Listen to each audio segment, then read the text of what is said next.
السلام عليكم ورحمة الله تعالى وبركاته. بسم الله الرحمن الرحيم والحمد لله رب العالمين والصلاة والسلام على سيدنا محمد وعلى آله الطاهرين الطيبين. أما بعد.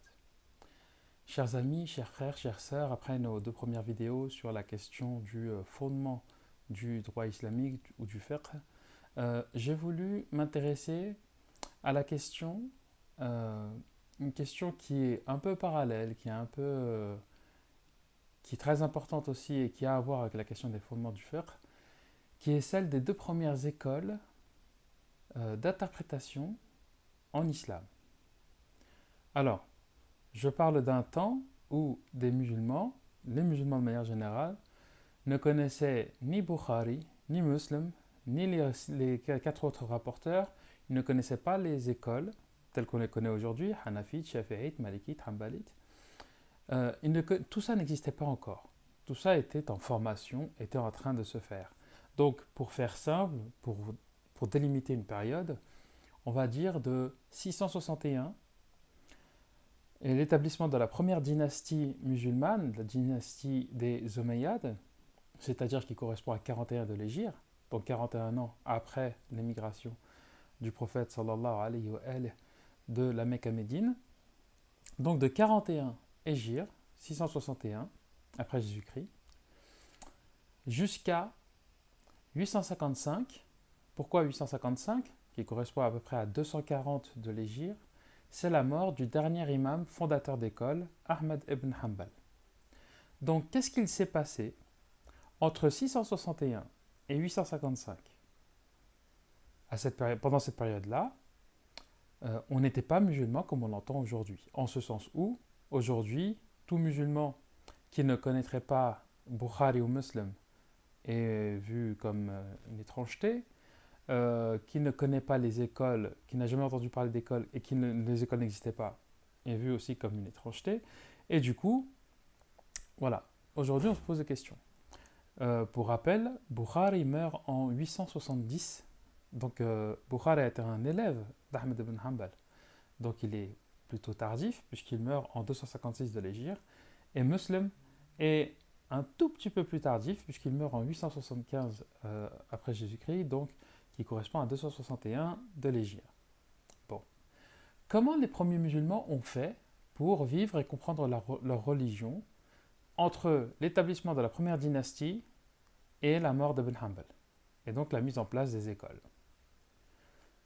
Il y a eu, à ce moment-là, donc dans les tout premiers temps de l'islam, et c'est un peu corollaire, c'est un peu parallèle à ce que je dis dans la vidéo sur l'histoire des fondements du droit islamique, c'est qu'il y a eu un grand débat pour savoir comment on allait interpréter, comprendre et vivre la religion.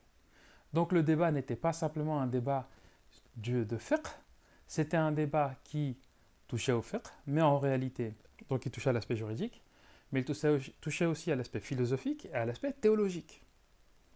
Bon. Alors, qu'est-ce qui s'est passé dans ces temps-là, dans ces tout premiers temps?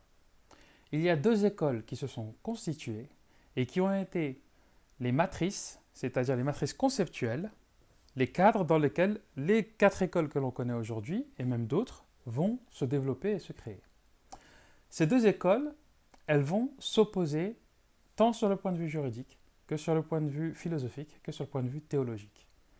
Les deux se réclament de l'islam, les deux se réclament de l'enseignement du prophète et des compagnons, mais on va avoir une opposition frontale. Alors, la première école est ce qu'on appelle l'école du Hijaz. L'école du Hijaz, donc le Hijaz c'est la région de l'Arabie occidentale, qui comprend la Mecque et Médine. Et pourquoi on l'appelait comme ça? Parce que cette école soulignait l'importance des hadiths, de la sunna, de manière générale, soulignait l'importance de se remettre à un texte, et donc elle soulignait l'importance de la foi et de la révélation pour définir ce qu'est le vrai, ce qu'est le bien, notamment. On appelle l'école du Hijaz, les partisans de cette école, Ashab al-Hadith, donc les gens du Hadith, les gens des propos attribués au prophète Muhammad sallallahu alayhi wa alayhi, au prophète, mais ça peut être aussi à des compagnons. Et cette école-là se caractérise donc par un rejet de l'approche rationnelle, puisque tout ce qui est effort rationnel est vu comme suspect.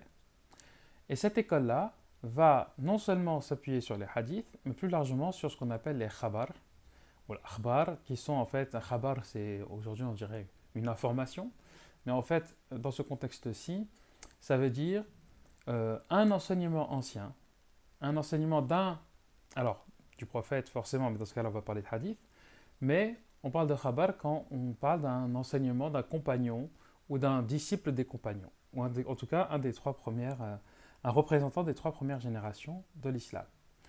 Donc, cette école-là de muhaddithoun dit il faut reprendre ce qui a été dit, ce qui a été fait avant. Et donc, on les a longtemps opposés aux juristes, justement. Puisque, en réalité, cette approche-là n'était pas tant juridique, mais elle était plutôt une approche de collectionneur de hadith, de conservateur, c'est-à-dire qu'on prend quelque chose qui existe et on l'applique. Et si quelque chose n'existe pas, c'est-à-dire que si un problème se présente, mais qu'on n'a pas de trace dans la tradition, avec un T majuscule, eh ben on ne peut rien dire. L'opposé de cette école, c'est ce qu'on appelle l'école de Koufa.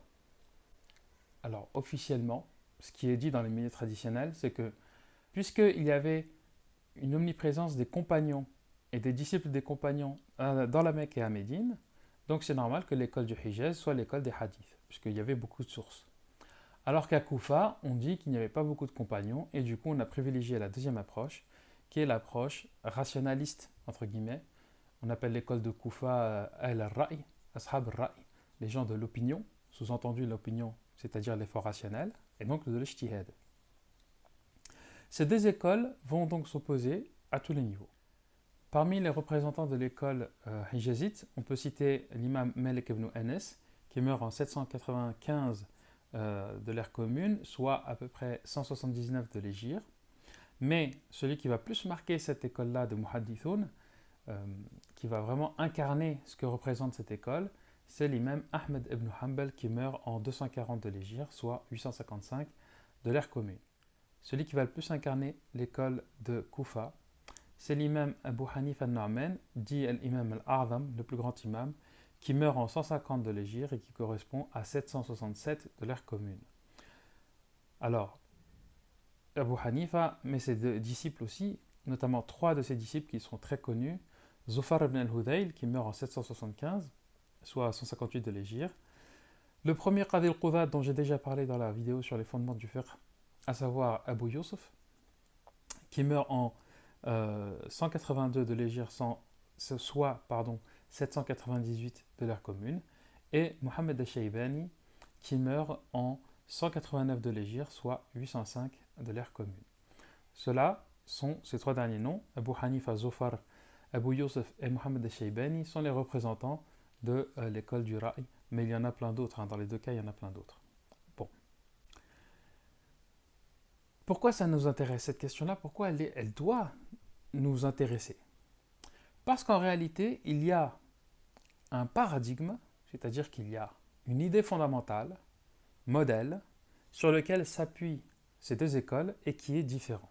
C'est-à-dire, ces deux écoles vont prétendre vivre l'islam, le comprendre, l'interpréter, le traduire concrètement, soit dans la pensée juridique, soit philosophique, soit théologique, mais en s'appuyant sur vraiment une idée fondamentale qui n'est pas la même.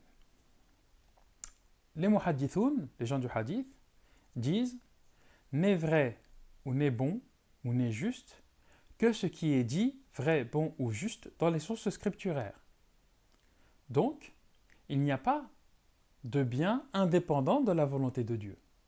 Et donc à partir de là, le bien ou le vrai ne sont accessibles que par un texte, que par un enseignement et donc que par la foi. Parce que si vous n'avez pas la foi, vous n'allez pas regarder les textes, que ce soit le Coran ou la Sunna, la tradition. Bon. Tandis que l'école de Koufa dit Dieu nous demande de faire quelque chose, nous prescrit ou nous interdit parce que la chose en elle-même, elle est bonne ou mauvaise. Autrement dit, il y a une forme d'autonomie du bien et du mal par rapport à Dieu. Et donc, par l'effort rationnel, on est capable d'arriver, de conclure à des vérités d'essence, comme on dit, ou des vérités existentielles, pour faire plus simple peut-être. C'est-à-dire que la raison peut nous aider à arriver à une même conclusion que la révélation. Alors certes, la révélation apporte des précisions que la raison a du mal à trouver. Par exemple, on peut savoir rationnellement qu'il faut agir justement, qu'il faut un être moral, mais peut-être que le jugement dernier ne nous est pas accessible par la raison. Et donc là, il y a une complémentarité de la raison et de la révélation. C'est ce que dira quelqu'un comme Averroès qui s'appuie sur l'enseignement d'Aristote, et principe logique, le vrai et le vrai sont vrais.